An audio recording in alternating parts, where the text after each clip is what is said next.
Speedway Report is produced and broadcast by the Zeus Radio Network for Racers Reunion Radio. Well, Bowman Gray Stadium opened for another season of historic racing. Mother Nature is not a fan of dirt racing in the Midwest. Barney Hall used to say they don't race them anywhere like they do at Talladega, and he was right. We've got all this and more coming up. Welcome to Speedway Report. Live Monday, April the 29th, 2019, from the shores of Lake Norman in Ray City, USA, Mooresville, North Carolina. I'm Patrick Reynolds, and thank you for joining the fastest half hour in racing. Speedway Report audience, assemble. Always wanted to say that. Let's head up the Motor Week Live. Gosh, how many years ago have we changed the name of this show? Speedway Report Victory Lane Lap. We're going to go through that, not Motor Week Live. Speedway Report's Victory Lane Lap over for the last weekend in April. That means May's coming up. That means we're all 8-year-olds at Christmas.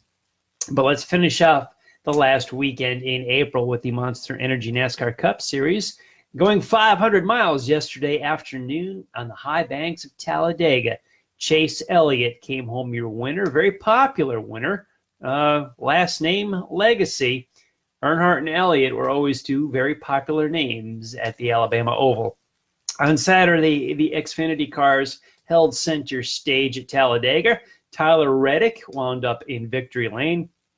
Up in the Northeast, well, rain was rough. NASCAR's Wayland Modified Tour was looking to get in the annual Spring Sizzler at Stafford Motor Speedway in Connecticut. The weekend has been rained out and postponed to this coming weekend. Early Sunday morning here on the East Coast, Formula One machines brought their circus to Baku City in Azerbaijan. Valtteri Bottas led a Mercedes sweep of the top two, with Ferrari taking third on the podium. Closer to our home here in Charlotte, North Carolina, NHRA was in town with the 4-wide Nationals in Top Fuel. Steve Torrence won his first of the season.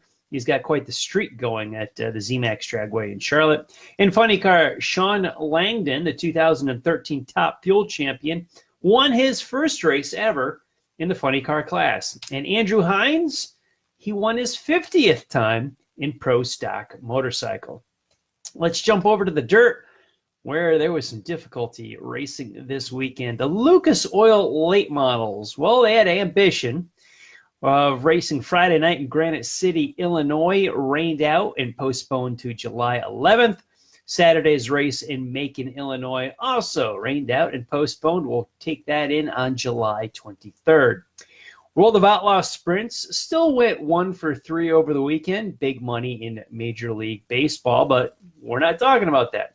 I don't know anything about it. I do know a little bit about dirt racing, and on Friday night, they raced at Lake of the Ozarks in Missouri. Brad Sweet got in the A-Main, and that's all the tour did over the weekend. Kenny Trader's track in Peebly, Missouri was rained out on Saturday night. Last night in Jacksonville, Illinois, also rained out, wiped off the schedule. The ARCA Tour ran Friday afternoon, very late at Talladega. David's son Todd, just up the road from us, third generation racer Todd Gilliland, wound up in victory lane at the ARCA race. USAC Silver Crown cars got rained out but postponed. They still got it in on Sunday afternoon in Toledo, Ohio. Cody Swanson was your winner. Grandview Speedway up in Pennsylvania. The Dwayne Howard took the small block feature, and Brandon Egger won on the sportsman side. And we're going to talk about this in a little bit more detail here shortly at Bowman Gray Stadium in Winston-Salem, North Carolina. The NASCAR Modifieds opened up their season with the Hayes Jewelers 200, an emotional win, strong win for Brian Lofton. We're going to talk about that night a little bit more right now. I was able to get up there. Winston-Salem, it's about an hour from where we are here in Charlotte. And I went up there, and so did about everybody I could have possibly ever met in my entire life, and many people I haven't met in my entire life. An immense crowd showed up at the Bowman Gray Stadium at Winston-Salem. Wow.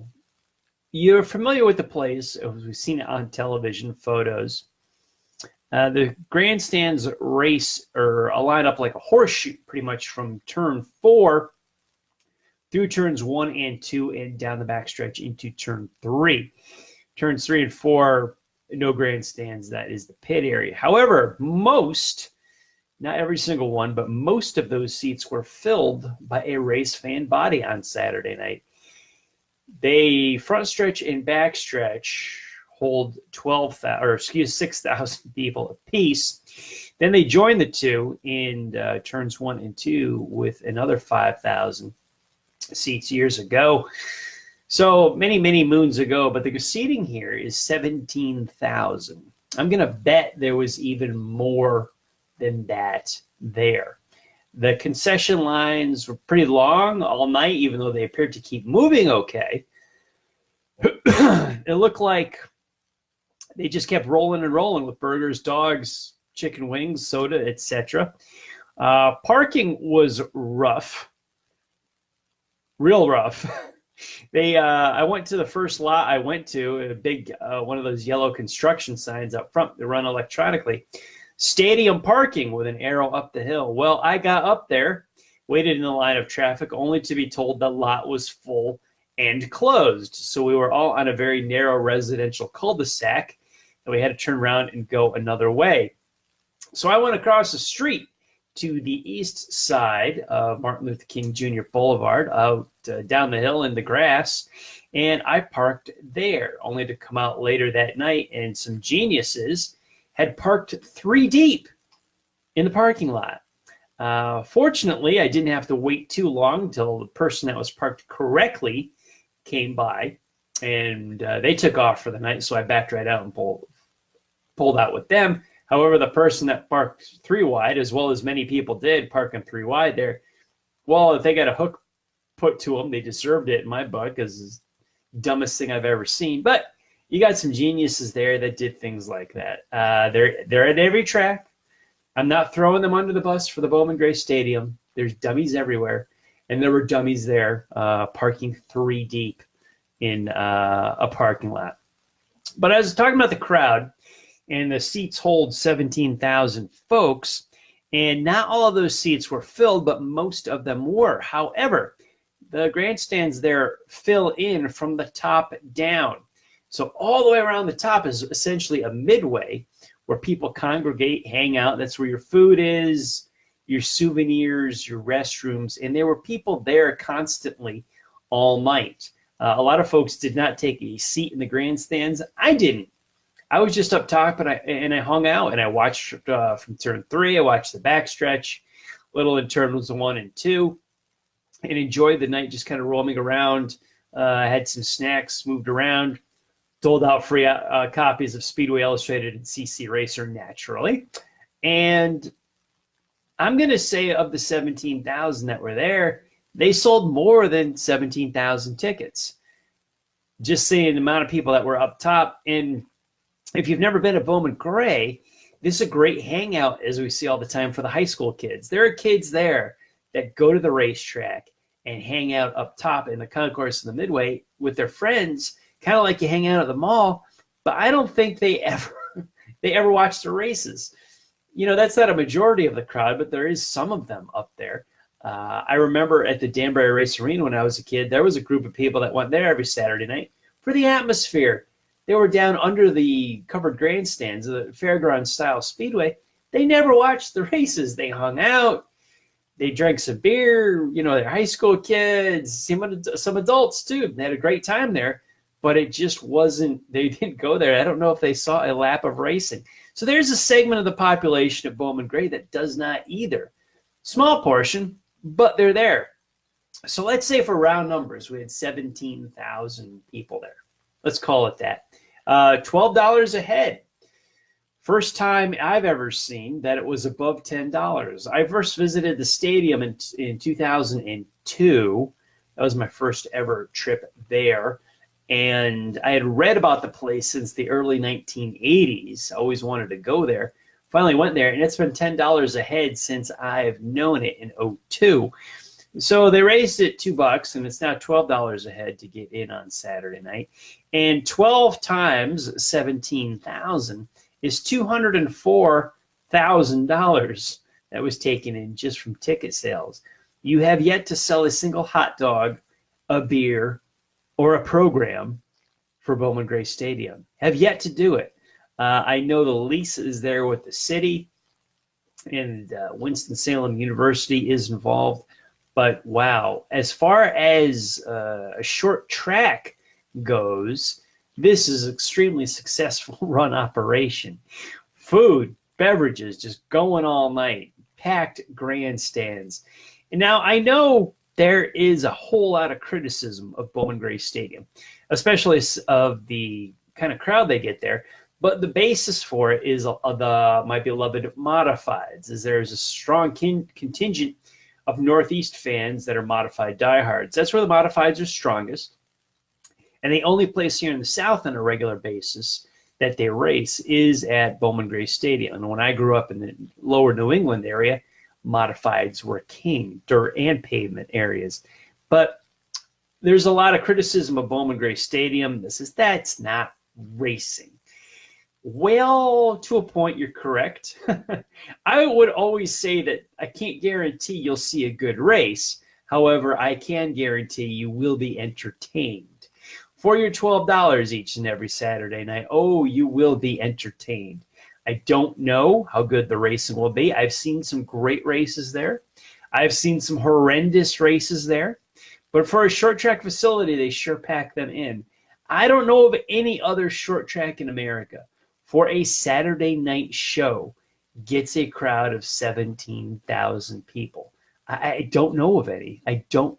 If you know of one, throw it in the comments below, wherever you're watching this. If you're watching it live on Facebook, if you're watching the podcast that we downloaded on social media, message me or put it in the comments where anybody else gets this type of crowd.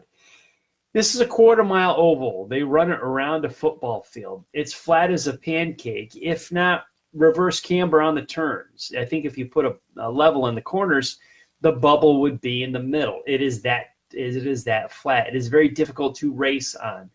You do have to use your bumper and move the guy in front of you out of the way. I saw plenty of that. There were so many guys riding the rear bumper of the guy in front of them, trying to move them out of the way. It's about the only way you can pass there.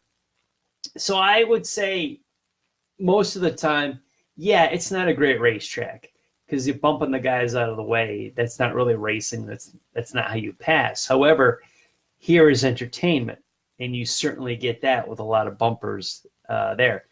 In their defense, there was an outside groove on Saturday night. The times were about 7/10 off of the track record. A cooler night.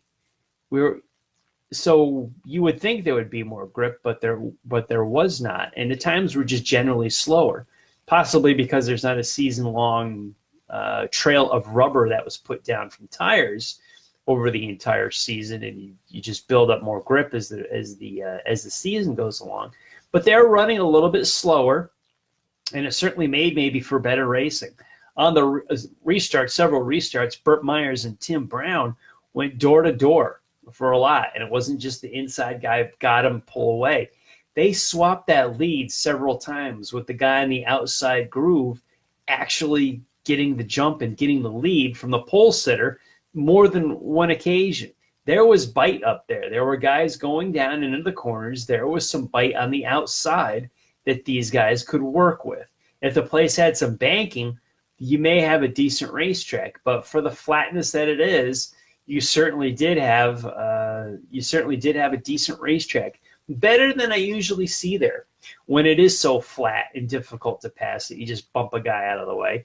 This was a night where you could actually run up there and pass. It was a good race there. I have seen horrible 200-lap races there.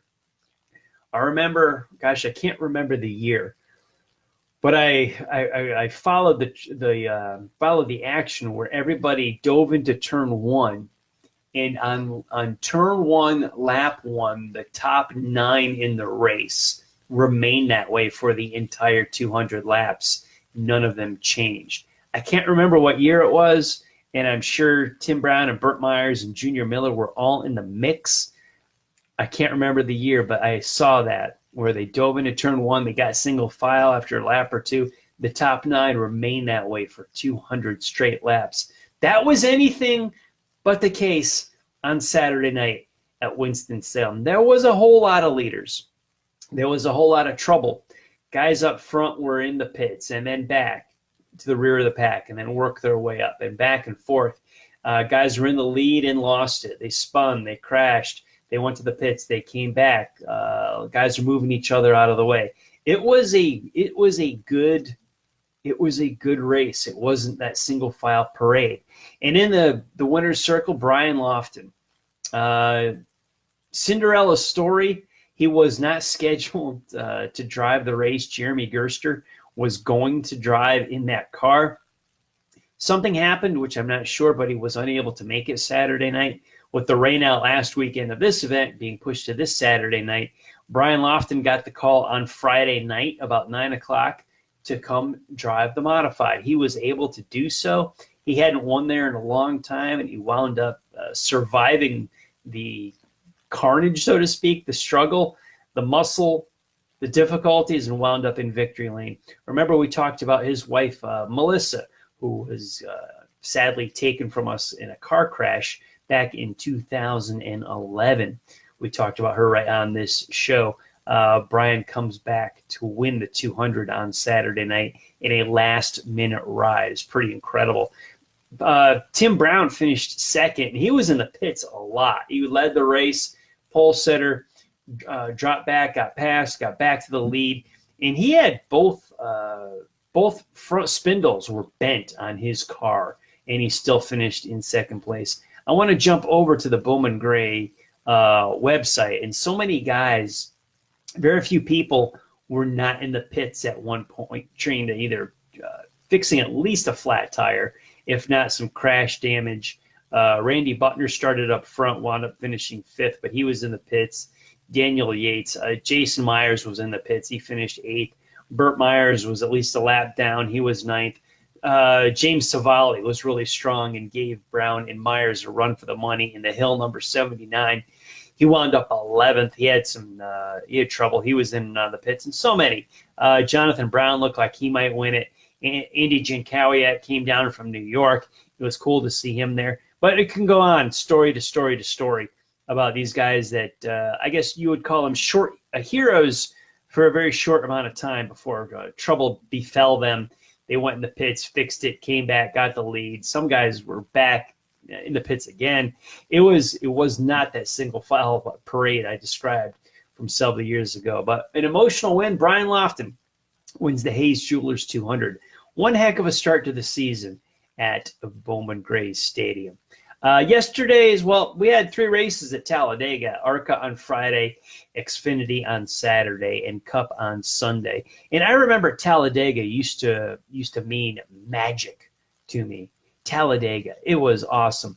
And it was kind of like held that regard. You know, guys, as I complained about NASCAR's Premier Series and the Cup Series, I had an interesting conversation with Jason Beck from CC Racer magazine last week, how I used to be one of the guys that would never miss the NASCAR Winston Cup race. My week ran around the TV schedule and where it was and if it was broadcast and when. I watched the race and never missed one. And we got into a conversation about, well, what's changed? Why don't you follow it as closely anymore? I still follow it, but I care less. And he brought up, I believe that racing was better in years past. He brought up the lead lap stat, which a lot of people use from books and whatnot.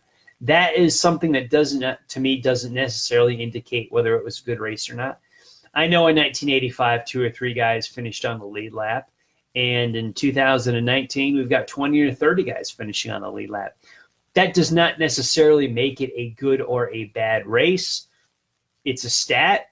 It can mean something, doesn't necessarily mean something. But I told them my 2 hinging points are the playoffs and the stages. I really lost the luster for the championship and the crown. Then I revered what Richard Petty and Dale Earnhardt did so much. Cale Yarborough with his 3, Darrell Waltrip with his 3. And that championship, that premier level of stock car racing, just meant more to me. And it doesn't anymore. We got into a conversation of some other things about how drivers are less relatable, but it's tough to care anymore.